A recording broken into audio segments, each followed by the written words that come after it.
संसद के दोनों सदनों में कांग्रेस अध्यक्ष मल्लिकार्जुन खड़गे की आपत्तिजनक टिप्पणी पर हंगामा। बीजेपी सांसदों ने की माफी की मांग। सभापति ने भी पढ़ाया अनुशासन का पाठ।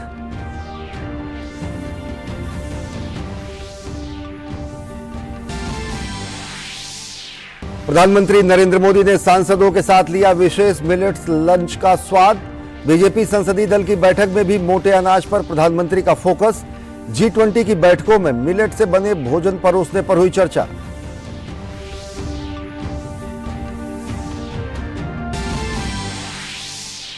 दिल्ली में उपराज्यपाल ने मुख्य सचिव को दिया आम आदमी पार्टी से 97 करोड़ रुपए वसूलने का आदेश। सरकारी रकम से पार्टी का विज्ञापन करने का मामला।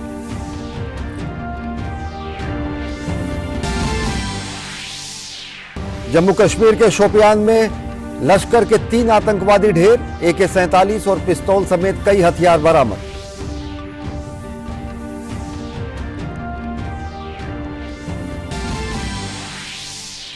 विश्व विजेता बनकर स्वदेश लौटी मेसी और उनकी टीम। खुली बस में शान से निकले खिलाड़ी। अर्जेंटीना की सड़कों पर उमड़ा जन सैलाब।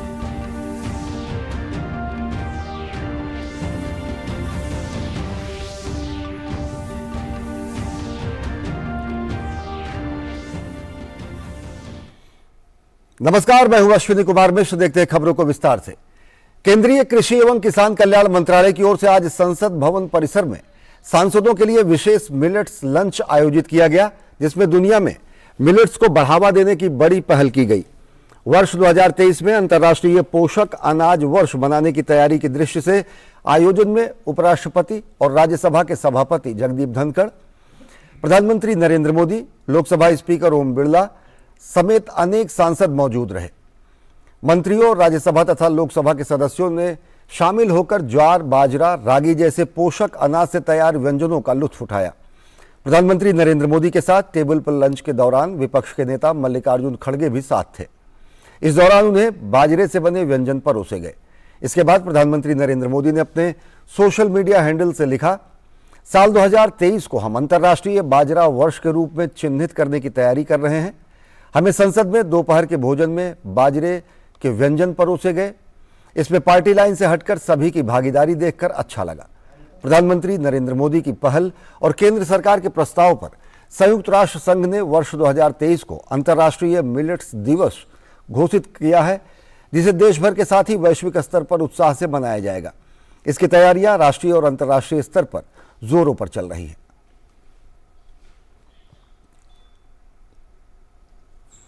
भारतीय जनता पार्टी संसदीय दल की बैठक संसद परिसर में हुई।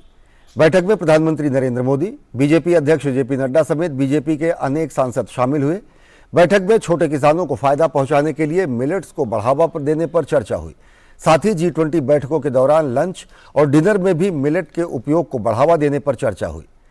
खिलाड़ियों को भी मोटे अनाज का उपयोग करने की नसीहत देने पर चर्चा की गई।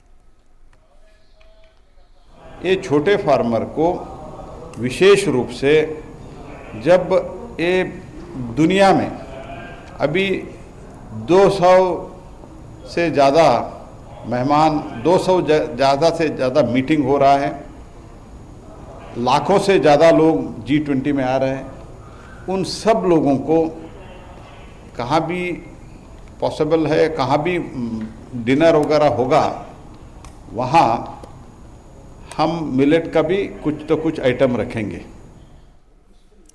भाजपा संसदीय दल की बैठक में प्रधानमंत्री नरेंद्र मोदी ने मिलेट्स की गीत स्पर्धा, मिलेट्स की निबंध स्पर्धा, स्कूलों और कॉलेजों में चर्चा का भी आह्वान किया।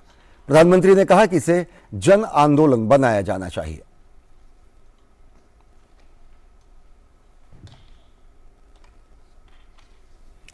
संसद के शीतकालीन सत्र में हंगामा जारी है। कांग्रेस अध्यक्ष मल्लिकार्जुन खड़गे के अलवर में दिए बयान पर राज्यसभा में खूब हंगामा हुआ। बीजेपी सदस्यों ने मल्लिकार्जुन खड़गे से माफी मांगने की मांग करते हुए नारेबाजी की। इस पर खड़गे ने कहा कि उन्होंने कुछ गलत नहीं कहा है और वो अपनी बात पर कायम है। केंद्रीय मंत्री पीयूष गोयल ने मांग की कि जब तक मल्लिकार्जुन खड़गे माफी नहीं मांगते, उन्हें सदन में रहने की अनुमति न दी जाए। पीयूष गोयल ने कहा कि कल अलवर में विपक्ष के नेता मल्लिकार्जुन खड़गे ने अभद्र भाषा का प्रयोग किया। जिस भाषा का प्रयोग किया वो बेहद दुर्भाग्यपूर्ण है। जिस प्रकार से खड़गे जी ने अभद्र भाषा का प्रयोग किया, जिस प्रकार से खड़गे जी ने पूरी तरीके से बेबुनियाद बातें रखी, असत्य को देश के सामने रखने की कोशिश की, मैं उसकी घोर निंदा करता हूं और उनसे माफी की मांग करता हूं। उन्होंने माफी मांगनी चाहिए भारतीय जनता पार्टी से, उन्हें माफी मांगनी चाहिए इस देश की जनता से, जिन्होंने आज एब्सोल्यूट मेजॉरिटी की सरकार भाजपा के सदस्यों को चुन के बनाई है। आज विश्व की सबसे बड़ी पार्टी भारतीय जनता पार्टी है। इस बीच सभापति जगदीप धनखड़ ने सत्ता पक्ष और विपक्ष के सदस्यों के रवैये पर नाराजगी जताई और कार्यवाही जारी रखने की अपील की। उन्होंने चेताया कि इस तरह का व्यवहार आगे बर्दाश्त नहीं किया जाएगा। 135 करोड़ जनता हम पर हंस रही है। 135 करोड़ जनता आज के दिन चिंतित है, चिंतन कर रही है, मंथन कर रही है। क्या हमारा ये स्तर हो गया है कि हम एक दूसरे की बात नहीं सुन सकते? हो सकता है किसी के विचारों से कोई सहमत न हो सकता है आवेश में बाहर कोई बात कह दी गई हो सकता है बात का आधार हो निराधार हो सकता है बात के ऊपर दो मत हो, पर उसका मतलब यह नहीं है कि नेता बोले तो इधर से डिस्टर्बेंस, प्रतिपक्ष के नेता बोले तो इधर से डिस्टर्बेंस। ये टिट फॉर टैट है क्या? लोकसभा में चीन सीमा मुद्दे पर विपक्ष ने खूब हंगामा किया, जिसकी वजह से प्रश्नकाल स्थगित करना पड़ा।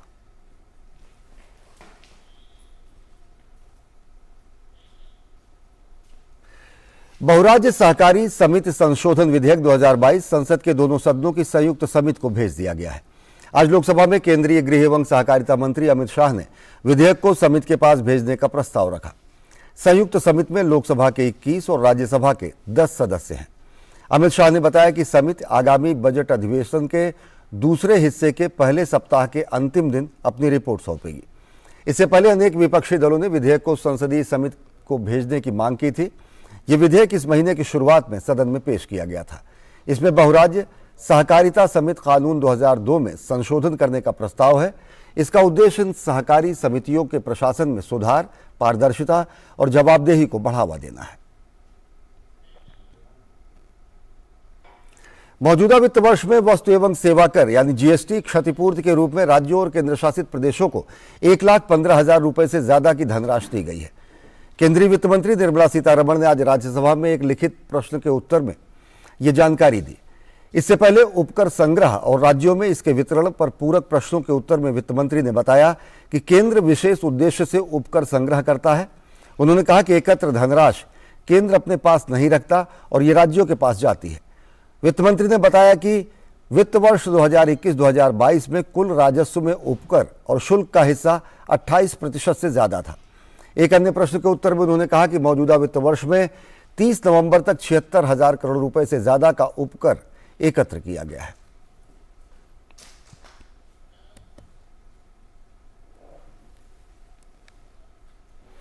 प्रवर्तन निदेशालय ने विजय माल्या, नीरव मोदी और मेहुल चोकसी सहित भगोड़े आर्थिक अपराधियों से जुड़ी 33,000 करोड़ रुपए से अधिक की संपत्ति जब्त की है। इनमें 15,000 करोड़ रुपए से अधिक की संपत्ति सार्वजनिक क्षेत्र के बैंकों को वापस कर दी गई है। बैंकों को इन परिसंपत्तियों की बिक्री से 7,975 करोड़ रुपए की वसूली हुई है। वित्त राज्य मंत्री डॉक्टर भागवत कराड़ ने राज्यसभा में एक प्रश्न के लिखित उत्तर में यह जानकारी दी।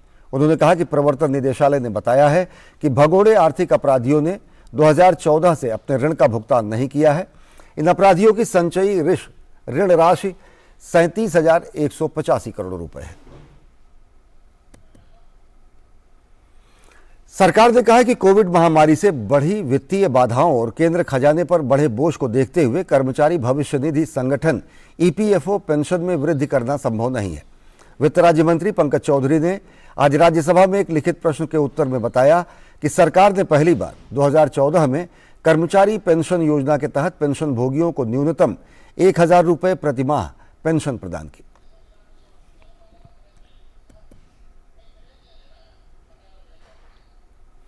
और खबरें अभी और भी हैं, लेकिन वक्त हो चला एक छोटे से ब्रेक का। देखते रहिए डीडी न्यूज। समयोचित उपाय न किए जाएं तो शीतलहर से फसलों की तबाही और नुकसान हो सकता है।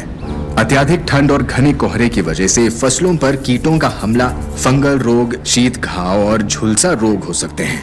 मौसम विभाग की अग्रिम चेतावनी और कृषि परामर्श सेवा आपकी फसलों की सुरक्षा योजना बनाने में मददगार है। शीतलहर के दौरान सिंचाई हल्की रखें और खेत को गर्म रखने के लिए रात भर धुआं बनाएं। निम्न सुरंग तकनीक सुरक्षा प्रदान कर सकती है। पॉलिथीन शीट ढककर पौधों को ठंडी हवा से बचाएं। शीट पौधों को छूनी नहीं चाहिए। ढकने से पहले मिट्टी को गीला करने से श्रेष्ठ संरक्षण मिलेगा। दिन के समय पर्याप्त धूप मिले और मिट्टी को गर्म रखने के लिए खेतों को जंगली घास मुक्त रखें। अधिक सहायता के लिए किसान कॉल सेंटर का संपर्क करें और अपने स्मार्टफोन पर मेघदूत ऐप डाउनलोड करें। सतर्क रहें, फसलों को सुरक्षित रखें। NDMA एवं IIPHG द्वारा जनहित में जारी। REC unleashes the potential of energy. REC funds energy. Funding that catalyzes. Funding that inspires. Funding that transforms. For sustainability and reliability. For investment and development. Adding value every day in every way. This is what our energy is. This is REC. जल्दी करो यार, please जल्दी। दूसरा कोई match है क्या? ऐसा ही कुछ है यार, बैंक जाना है दादाजी को लेके। हाँ यार, उम्र होने पर कभी कभी मदद तो लगती है, पर बैंकिंग में नहीं। वैसे भी RBI कहता है सीनियर सिटीजन सबसे पहले। अगर आप 70 साल से ऊपर हैं और आप बैंक नहीं जा सकते तो बैंक आएगा आपके पास जरूरी सेवाएं लेकर, वो भी वाजिब दरों पर। सीनियर सबसे पहले। RBI कहता है जानकार बनिए, सतर्क रहिए।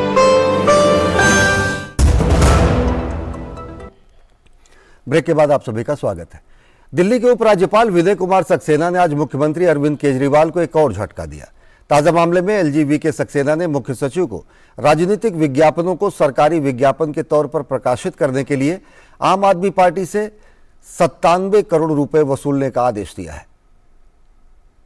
LGV सक्सेना का यह आदेश 2015 के सुप्रीम कोर्ट के आदेश, 2016 के दिल्ली हाई कोर्ट के आदेश और 2016 के CCRGA के आदेश के मद्देनजर आया है, जिसका आम आदमी पार्टी सरकार द्वारा उल्लंघन किया जा रहा था।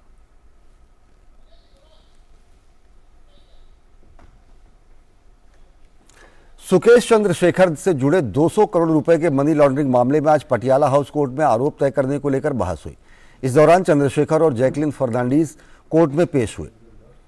ईडी की ओर से कोर्ट को बताया गया कि सुकेश ने पूछताछ के दौरान ये माना कि उसने अदिति सिंह से 57 करोड़ रुपए वसूले थे। कोर्ट से बाहर निकलते हुए सुकेश चंद्रशेखर ने मीडिया के एक सवाल का जवाब देते हुए कहा कि उसने आम आदमी पार्टी को 60 करोड़ रुपए दिए हैं। उसने कहा कि मैंने ये बात दिल्ली के उपराज्यपाल को लिखित रूप से दे चुका हूं। इसी बीच जैकलिन फर्नांडीज की ओर से दायर एक नई अर्जी में विदेश जाने की इजाजत मांगी गई है।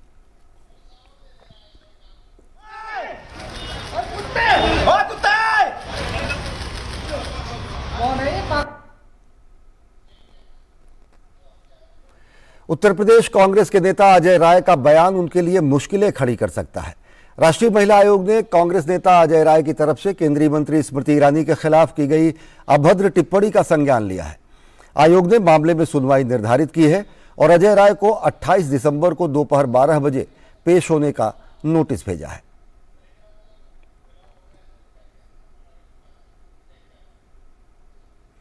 जम्मू कश्मीर के शोपियान जिले के मुंजमार्ग इलाके में सुरक्षा बलों और आतंकवादियों के बीच मुठभेड़ में लश्कर-ए-तैयबा के 3 स्थानीय आतंकवादी मारे गए।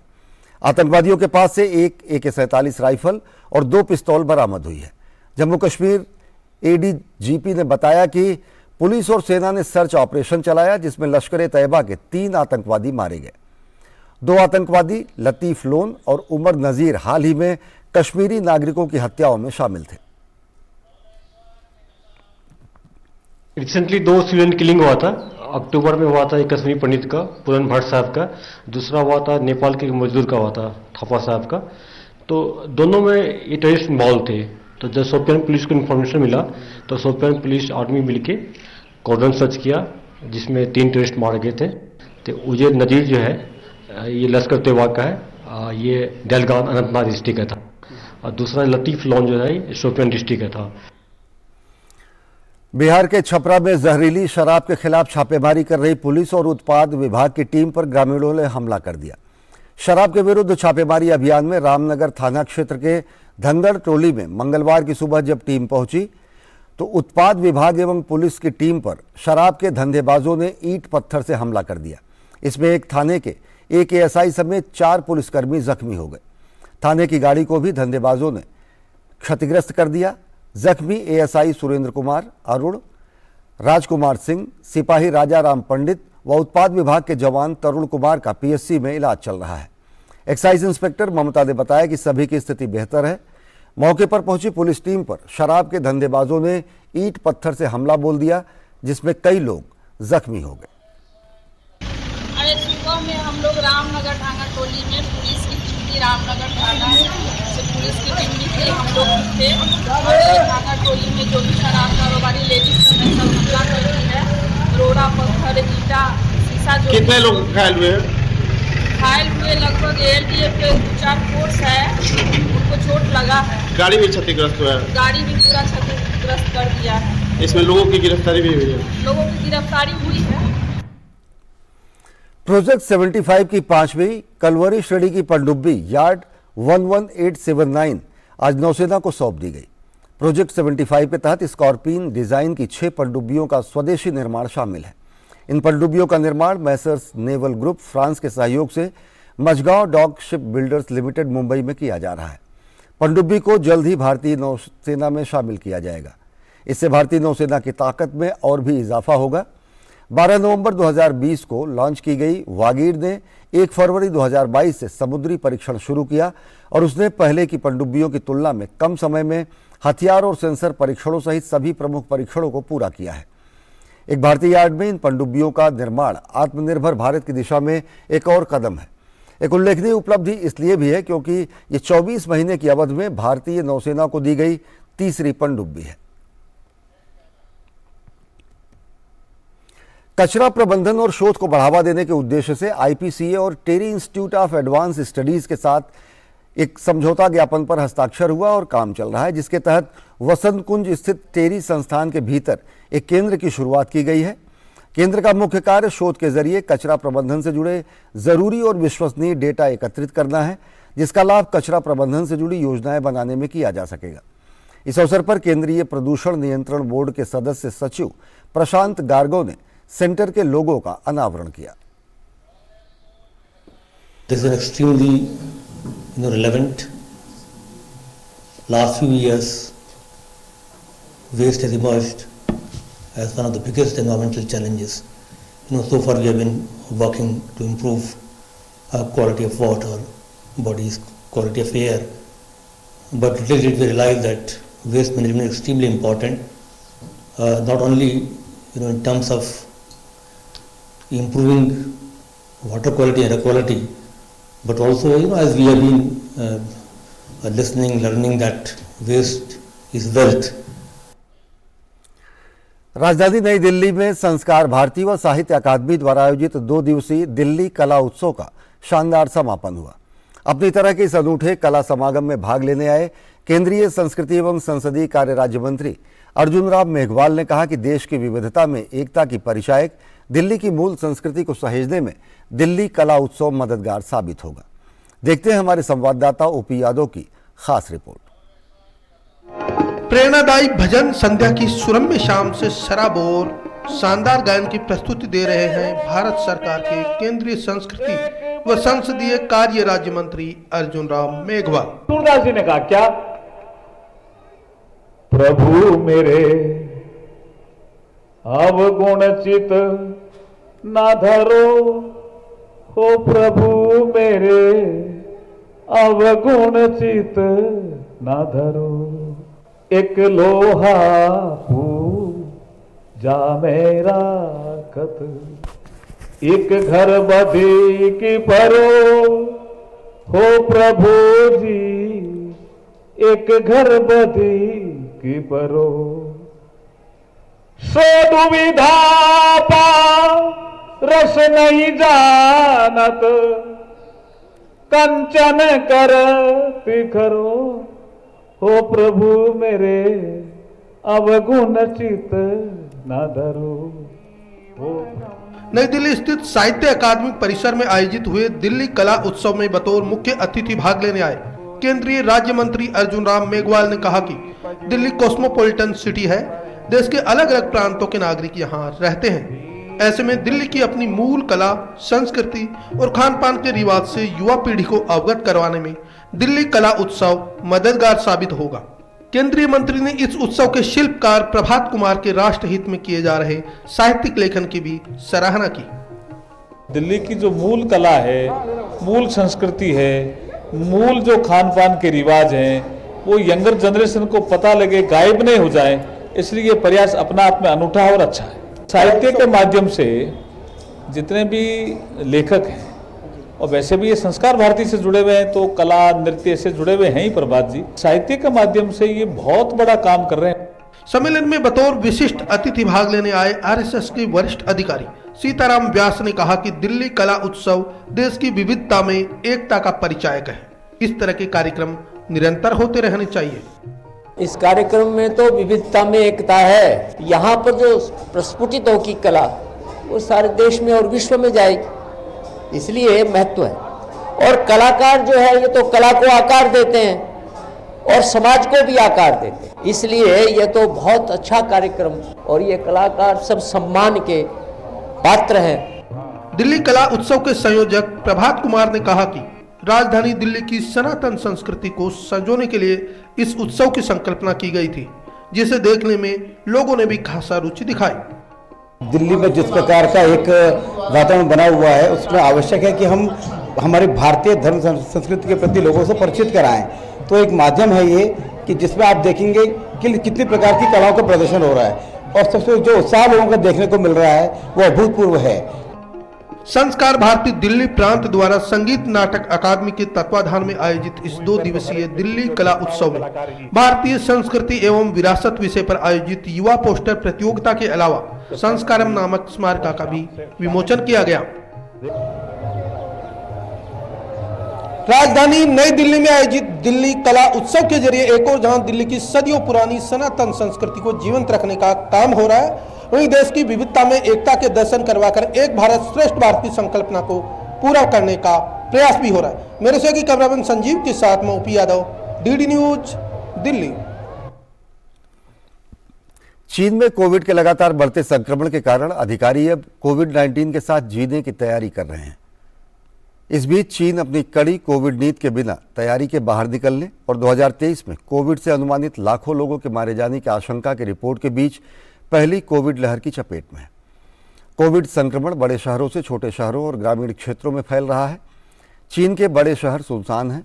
संक्रमण में लगातार बढ़ोतरी के कारण और भय के कारण लोग या तो अपने घरों में बंद हैं या फिर संक्रमित होने के कारण क्वारंटीन में हैं। चीन के कई शहरों में कोरोना के बढ़ते मामलों को देखते हुए स्कूल कॉलेज बंद कर दिए गए हैं।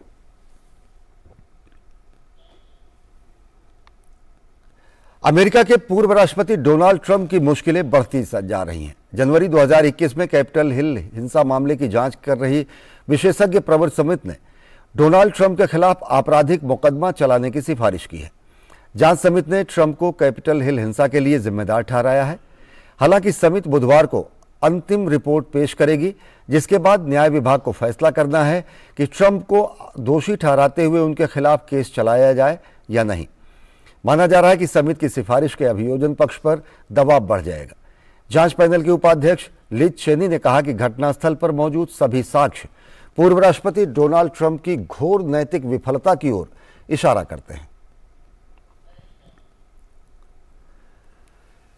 टीम मेसी फुटबॉल की गोल्डन बॉल ट्रॉफी लेकर जब अपने घर लौटी तो देखने का माहौल था। रविवार को एक बेहद दिलचस्प मुकाबले में फ्रांस की टीम को हराकर अर्जेंटीना ने 1978 और 1986 के बाद तीसरी बार ट्रॉफी अपने नाम किया।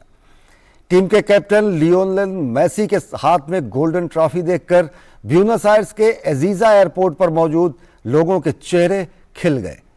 टीम के सदस्यों ने अर्जेंटीना फुटबॉल एसोसिएशन के प्रशिक्षण केंद्र के लिए बस में चढ़ने से पहले रेड कार्पेट पर भी वॉक किया।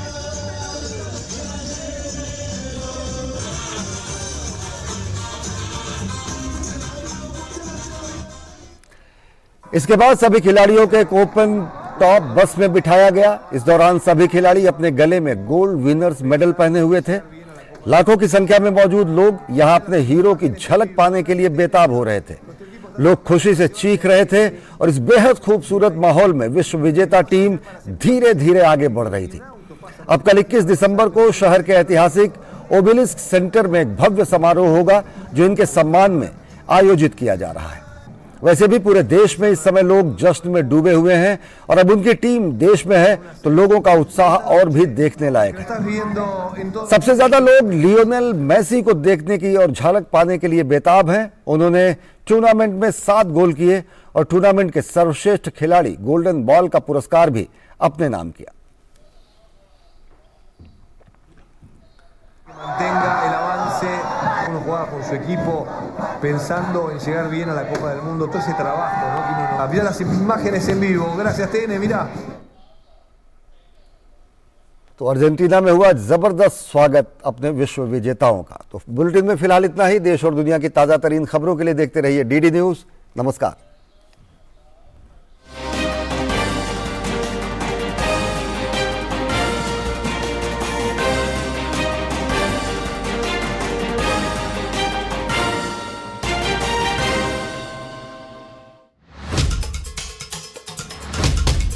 मकसद हो बुलंद लोकतंत्र की आवाज,